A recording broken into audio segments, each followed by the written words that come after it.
त्यावेळेस प्रशांतजी एअरपोर्टवर गेले होते प्रतीक आणि करीनाला रिसीव करायला. तर त्यावेळेस ते खूप इमोशनल झाले होते. ही क्लिप मी तुमच्याबरोबर शेअर नव्हती केली म्हणून आत्ता केली. हॅलो एव्हरीवन, आपल्या सुपर मॉम या यूट्यूब चॅनलवर तुमच्या सगळ्यांचं खूप खूप मनापासून स्वागत आहे. आणि आज 2024चा पहिला दिवस आहे. तर या नवीन वर्षाच्या पहिल्या दिवसाच्या तुम्हाला सगळ्यांना खूप खूप शुभेच्छा. आता ह्या सुरू झालेल्या नवीन वर्षामध्ये तुमच्या सगळ्यांच्या व माझ्या देखील मनातील सगळ्या चांगल्या इच्छा पूर्ण करत परमेश्वर, अशीच परमेश्वर चरणी प्रार्थना. जसं की तुम्हाला सगळ्यांना कल्पना आहेच, माझे जे मुलं आहे प्रतीक आणि करीना ते आलेले आहेत. हे जे आहे ना, हॅपीनेस इज होममेड, तर हे मी ना ऑनलाईन करीनाला मी 2-3 पाठवले होते, मग तिने हे सिलेक्ट केलं. तर हे किचनच्या दृष्टीनेच मागवलंय. फ्रीजच्या इथे शेजारी वॉलवर ह्या दोघा बहीण भावांनी लावून दिलं. मी हेल्प केली.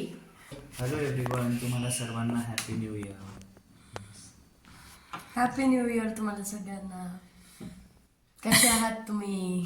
आणि आमचे प्रशांतजी म्हटले होते काल की आता मुलं आले, 2 दिवस सुट्टी आहे तर मी जाणार नाही. पण त्यांना चैन नाही पटत, ते सकाळी सकाळी तयार होऊन गेले साईटवर. मला बोलले की मी जरा वेळात जाऊन येतो. मी म्हटलं हो हो जा, कारण वर्षाचा पहिला दिवस आहे. आपण म्हणतो ना वर्षाच्या पहिल्या दिवशी म्हणजे या सर्व गोष्टी केल्याच पाहिजे. लवकर उठणं झालं, पूजा करणं झालं, जे कामं आहे ते करणं. मी फार लवकर उठले आणि सकाळी सकाळी छान अशी मी देवाची पूजा करून घेतली. प्रतीक करीनाने चहा ब्रेड खाल्ले. प्रशांतजींना भात परतवून दिला, रात्रीचा भात. काल सकाळचा रात्री तर बाहेरच खाल्लं खाली सगळ्यांनी. आणि आईचा माझ्या आत्ता फोन आला होता. आई विचारत होती काय केलं नाश्त्याला. मग मी आईला सांगितलं असं असं. तर मग आई मला म्हटली आज वर्षाचा पहिलाच दिवस आहे, नाश्त्याला काहीतरी गोडधोड करायचं. म्हटलं बरं बरं ठीक आहे, आता ना स्वयंपाक करेल ना म्हटलं तेव्हा मी नक्की करेल गोड. मला खरं आठवणच नाही आली. मलाच नंतर असं वाटलं की अरे हो, प्रशांतजींना शिरा वगैरे करून देऊ शकत होते मी, पण ते खूप लवकर गेले. मग त्यांना काय मी तो भात परतवून दिला. तर चला आता मला करायचा आहे स्वयंपाक करून घेते. ह्या भाऊ बहिणीचा चाललाय असा टाइमपास, एकाचा लॅपटॉपवर एकाचा मोबाईलवर. आणि आपण कुठे जात आहोत मॅडम? हाँ, आम्ही जात आहोत स्विमिंग पूलला. हम लोग गोवा गए हैं. हा, यांना मजा वाटते. हा, हे बघा जसे काही गोव्याला आले हे बहीण भाऊ. आणि मला नाही करायची, मला प्रचंड थंडी वाजते. मी जस्ट यांच्याबरोबर चालले. आम्ही पाण्यात उतरल्यावर पाणी गरम होऊन जाईल मम्मी. हा, प्रतीक तर सकाळी झोपेतून उठल्या चालला होता. मी त्याला म्हटलं थांब जरा, दुपार होऊ दे, जरा ऊन पडू दे. बाहेर तर पडलंय ऊन. पाणी थंडच असेल मला तरी असं वाटतंय. बघू आता. करीनाने घरातून स्विमिंग सूट घालून त्याच्यावरती पॅन्ट चढवून घेतली आहे. हां, म्हणजे जास्त असं तिथे शॉवर घेऊनच उतरावं लागतं पाण्यात. बघू आता हे पोरं काय करतात ते.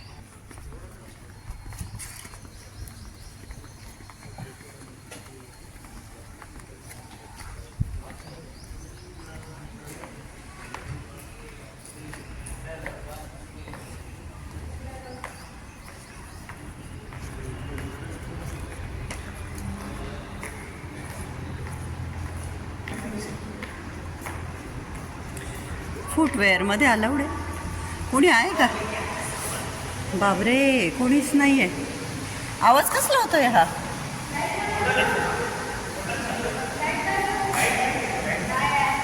इथे शॉवर रूम आहे, washroom for gents, for ladies. And this is our society swimming pool. आणि तो आहे लहान मुलांचा. आणि आम्ही इथे. प्रशांतजी तुम्ही नाही करत स्विमिंग? प्रशांतजी फक्त रेस्ट. अहो प्रशांतजी स्लीपर काढा ना. प्रशांतजी स्विमिंग नाही करत तुम्ही? जस्ट असं स्टील करणार आहे का इथे बसून? काय का मॉइश्चरायझर लावून आली का तू? ठीक आहे. आणि तू केस असे बॅकच ठेव, पाण्यात असेच ठेवणार आहे? नाही क्लचर वगैरे हां वर लाव ना, केस वर कर ना बाई. मला स्वतःला स्विमिंग करायला खूप आवडतं, परंतु हैदराबादला थंडी आहे. मी आता प्रशांतजींना म्हटलं की आपण मे महिन्यामध्ये वगैरे करू. थांबव, पहिले अंदाज तर घेऊ द्या हाईटचा. तेव्हा सकाळी येणार होता तो. एक वर्माचा फोन आहे.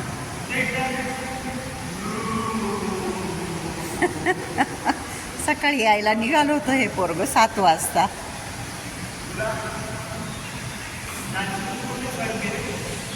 क्यों भाई, मजा आ रहा है? आहे का पाणी? काय नाही, 5-1 मिनिटांनी नाही वाजणार मग. ही बापरे, काय पूर्व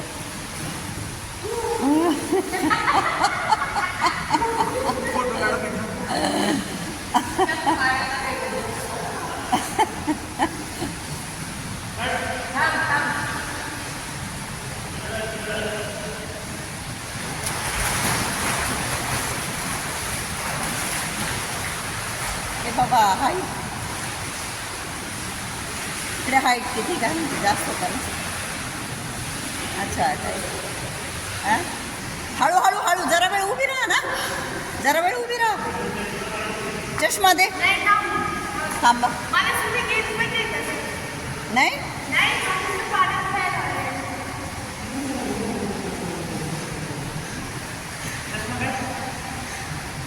थांब, एकदा तिला पाण्यात सेटल होऊ दे. तू जरा वेळ उभी राहा, कम्फर्टेबल झाल्यावर मग खाली खाली जा. पाणी खूप थंड आहे ना.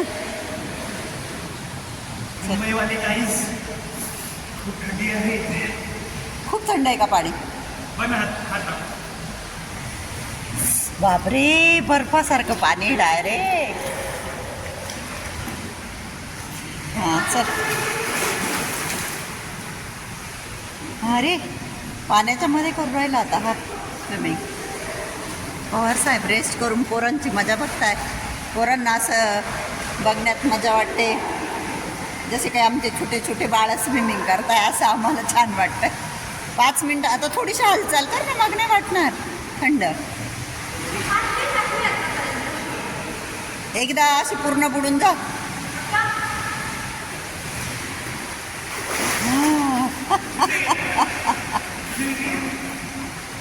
प्रचंड थंड पाणी आहे. आणि मागे प्रतीक लोणावळ्याला गेला होता त्याच्या मित्रांबरोबर फिरायला, तिथे पण प्रचंड थंडी होती. याचे सगळे फ्रेंड असे कॉर्नरवर बसून राहायचे पूलच्या, आणि हा एकटा पाण्यामध्ये उतरायचा.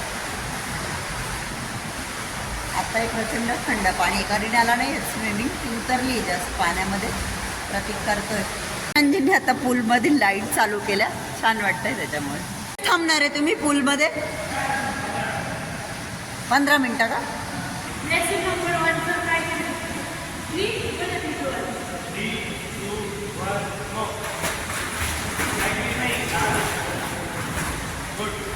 हां, मी असंच करून करून स्विमिंग शिकली आहे.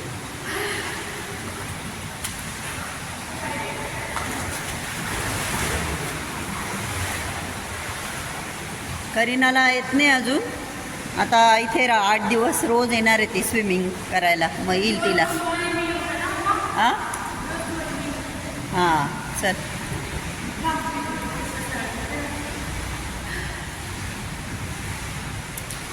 भाई सर्दी नको व्हायला यांना, म्हणजे बरं.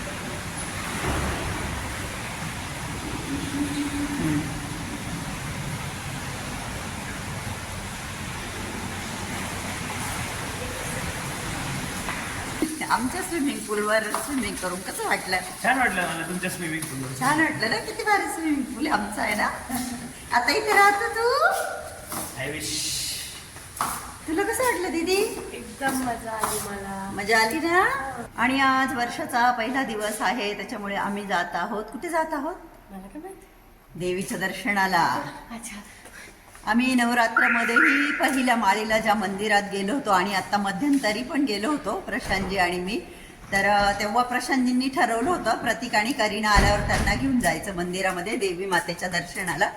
तर म्हणून आम्ही तिथे चाललो आहे. आणि संध्याकाळची वेळ आहे, मस्तपैकी हवा लागते. लास्ट टाइम 2 वेळेस मी खूप छान तयार होऊन आली होती, पण आज साधी टिकली लावलेली नाहीये. पण ठीक आहे, चला. आधी फोटो काढायचा, नंतर नमस्कार करायचा. फुटवेअर काढता येतील ना. अच्छा हां, त्याच्यामुळे का? ठीक. लाईट चालली जाईल नंतर. बरं बरं. हे बघा, जिथे गेलं तिथे यांना काय करायचं असतं? फोटो काढायचे असते. किती 5:30 किती वाजले रे प्रतीक? बघ तर. ऑलमोस्ट 6. 5:46. 5:46. आपण कितीला निघालो? 4:30. 1.25 तास लागला यायला आम्हाला. हे बघा, मंदिर तर तुम्हाला माहितीच आहे. आणि खूप सगळ्या मैत्रिणी विचारतात, हे मंदिर एवढं छान आहे तरी इथं लोक का नसतात. आता हे आम्हालाच प्रश्न पडला. आउटसाईडला आहे मान्य आहे, पण एवढं सुंदर मंदिर तरी पण आज इथे आहेच. गाड्या आहे म्हणजे असतील कदाचित लोक. झाले का फोटो? झाले. चला नमस्कार करा गणपती बाप्पांना. आणि बुद्धी मागायची पाहिजे आपल्याला, बुद्धीची गरज आहे, चांगल्या बुद्धीची.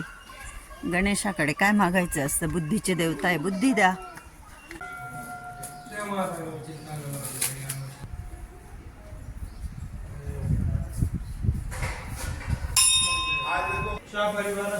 गोपाल शर्मा वशी गोत्र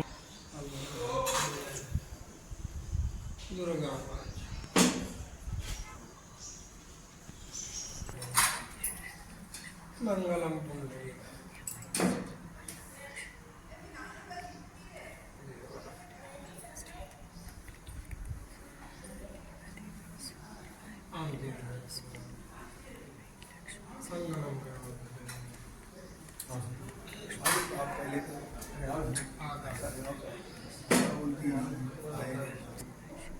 आणि दर्शन झाल्यानंतर आम्हाला मंदिरामध्ये सगळ्यांना चहा दिलाय. देवी मातेचा प्रसाद समजून आम्ही सगळे चहा घेतोय आता, गरम गरम, थंडी असल्यामुळे. गुरुजींच्या घरून चहा आलाय. कसा आहे चहा प्रशांत? छान आहे ना. जरी मी घरून टिकली नव्हते लावून आले, पण मातेच्या मंदिरात आले, तिथे मस्त अशी कुंकाची वाटी भरलेली होती, तर मी आधी कुंकू लावून घेतला.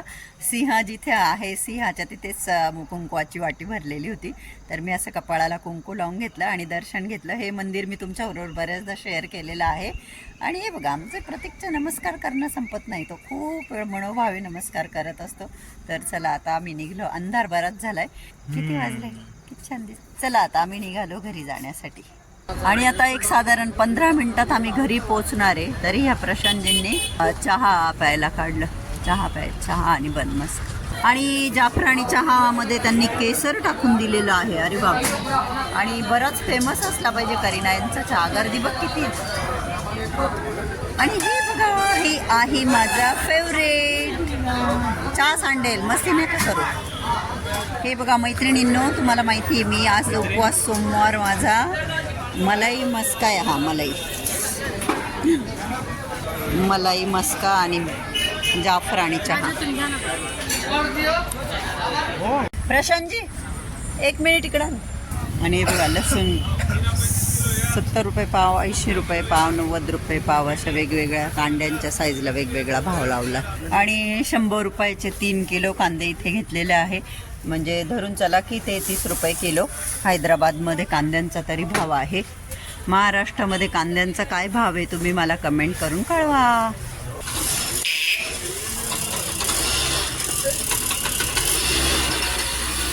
रात्रीचे वाजलेले आहेत 12:15. ते मॅडम काय करताय? रील बघताय. चेहरा दाखवा मॅडम तुमचा. कपामध्ये काय? Green tea guys, green tea. New year कालपासून पिते. हो, रात्री सकाळी पप्पा मला बोलले मी ग्रीन टी नाही पिलं का. तर काय कारण सांगितलं त्यांनी? हो, तू चहाचं भांडं खूप, ते मला असं सांगता पप्पा रोज की मी तुला खूप घाबरतो, कारण ते खूप काय घाबरत बिबरत नाही, खोटं बोलता. आणि म्हणता की तू आवाज केलं तू ओरडते म्हणून मी चहाचं भांड्यांमध्ये खूप खाली होतं, तर मी आज ग्रीन टी नाही पिलो. आणि मी म्हटलं कपामध्ये तर बॅग दिसते ग्रीन टीची. मग मी म्हटलं तुम्ही ह्या कपामध्ये ग्रीन टी नाही पिले? मग ते बोलले नाही, तुझी शपथ मी नाही पिलो. मग मला कळून गेलं, म्हटलं या दोघांपैकी कोणीतरी पिलं असेल. दोघांपैकी मम्मी किती इझी गेस करा, तो पिल का. काय सांगता येतं मूड. आणि हे बघा गाईज, तुम्ही बघता माझं घर कधी असं असतं. हे बघा इथं ताईला, इथं नॅपकिन. हे बघा, मेहमान आले घरी. हे बघा, हे मेहमानांनी माझ्या घराचे 12. तो बघा डायनिंग टेबलवर नॅपकिन. हे बघा अजून इकडं तर तुम्ही बघितलंच नाही. बरं मी मेहमानांबरोबर मी पण बेशिस्त होऊन गेले. मंदिरातून आल्यावर मी ओढणी कुठे टाकली, मॅडमांचं काळं टॉप. जाऊ द्या, कधीतरी घरामध्ये पसारा असलं की बरं वाटतं नाही का. हे बघा, हां काही घर हो. बरेचशा आंटींनी कमेंट केला की आता घर वाटतंय तुझं. हे बघा आमचं घर वाटतंय. हे बघा टॉवेल, बाथरूम, सगळा कसा पसारा. अजून तर त्या रूममध्ये जर पाहिलं करीनाच्या काहीच नाही, माझ्या बेडवरच तर माझं स्किन केअर पडलंय. इंडियामध्ये क्वचितच असं गाव असेल आय थिंक जिथे प्रतीकचे फ्रेंड्स नसतील. कारण तो करीनाकडे तो पुण्याला, तेव्हा त्याचे पुण्याला फ्रेंड्स असतात. इथे हैदराबादला आला का हैदराबादला त्याचे फ्रेंड्स आहे. टॉकेटिव्ह नेचरचा आहे. आईवडिलांवरच गेला आहे. जिकडे जातो तिकडे त्याचे फ्रेंड्स. तर त्याचा एक त्याचे बरेच फ्रेंड्स आहे ना ग हैदराबादमध्ये. नाही 2 आहे नुसतं. ऋषी आणि कृतिका. हां, तर त्याचा फ्रेंडचा त्याला फोन आला होता. तो त्याला घ्यायला येणार होता, पण मग आम्हीच येता येता त्याला ड्रॉप केलं. बराच उशीर झाला होता, 7-7:30ला. तर आत्ताच त्याला कॉल केला होता. तो बोलला मी आलोच, म्हणून मी पण बसली आपले डोळे ताणून की आता प्रतीक येईल मग आपण झोपू. 5-10 मिनटात येईल असतो, तो आला की मग आम्ही झोपू. चला मग कसं वाटलं तुम्हाला आजचा व्हिडिओ? आवडला का? आवडला असेल तर व्हिडिओला लाईक करा. चॅनलला अजून सबस्क्राईब केलं नसेल तर प्लीज सबस्क्राईब करा. आज वर्षाचा पहिला दिवस होता. तुमचा पण पहिला दिवस खूप छान गेला असेल अशी मी अपेक्षा करते. आणि इथे इतकी थंडी आहे, त्यामुळे 1 महिना झाला असेल माझी संध्याकाळी झोपण्याच्या वेळेस जी चेहरा धुण्याची सवय आहे, जी की पाहिजेच प्रत्येकाला, पण मी जशी आली इथे 4 तारखेला महिना होईल मला, मी एकदाही संध्याकाळी चेहरा धुतला नाही. मी फक्त सकाळी ब्रश करते तेव्हा माझं फेस पाण्याने फक्त सिंपल वॉटरने चेहरा धुते. आंघोळ करते तेव्हा फेस वॉशने धुते. त्यानंतर मी माझ्या चेहऱ्याला पाणी लावत नाही थंडीच्या भीतीने. ते मंदिरातलं कुंकू लावलेलं बघा, पण मी हे काही काढणार नाही. मी आता असेच झोपून घेणार आहे, कारण नळाचं पाणी अक्षरशः बर्फासारखं थंड चिल्ड वॉटर आहे नळाला, एकदम काहीच chilled थंडी water. नाही आहे तर आंटी. तू पुण्यात येशील का? बापरे, मला तर हीच खूप थंडी वाटते. बापरे गाईस, तुमच्याकडे किती थंडी आहे? कशी थंडी आहे? तुम्हाला थंडी आवडते का? तुम्ही स्वेटर घालता का? शॉल पांघरता? तुम्ही नेमकं थंडी असल्यावर काय करता? भजे खाता की चहा पिता? कमेंट करून मला नक्की कळवा.